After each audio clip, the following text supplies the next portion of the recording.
Let's take a look at your MT10 LT7 seminar. First thing I want you to do is I want you to do the first 5 problems. We'll go over those in class.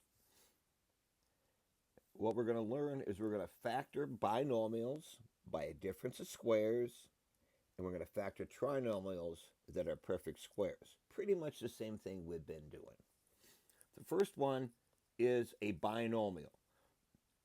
The only way you can factor a binomial other than a common factor is if they're both perfect squares and we have a minus sign between them. That factors to the square root of my first term plus the square root of my last term times the square root of my first term times the square root of my last term. So if I have like x squared minus 9, the square root of x squared is x, the square root of 9 is 3, so I write x plus 3, x minus 3. Yes, it's that simple. It doesn't work for plus, like we did on question 3, because that was in a difference of squares, but it works for everything else. So if I look at example 1, it's a binomial. There's only 2 terms.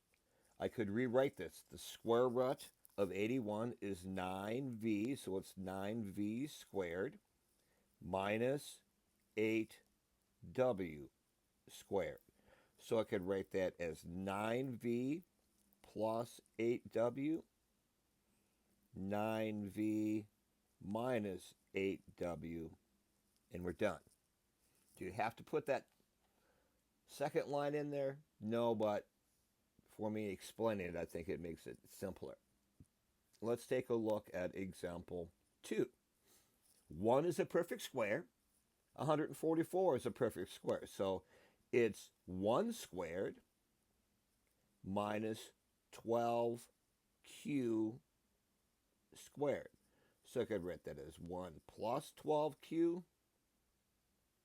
and 1 minus 12q. And we're done. Nothing goes into 1 and 12q. I don't have any perfect squares, so I'm done.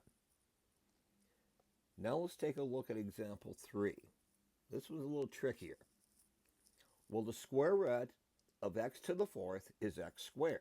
So I'm going to say that's x squared squared minus the square root of 256 is 16 squared.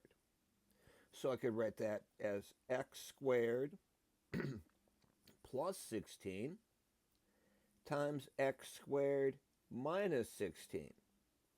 We're not done. That's the difference here.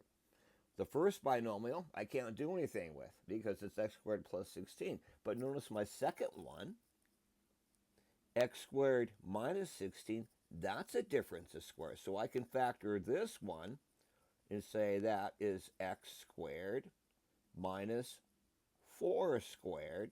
So my second parentheses I can factor again to x plus 4 and x minus 4. And don't forget I had x squared plus 16 up front. So these 3 multiply to give me x to the 4th minus 256. I can't factor x minus 4 because x is not a perfect square, is it? 4 is, but x isn't, so they both have to be a perfect squares to keep on going. But it could keep on going forever and ever as long as they were perfect squares.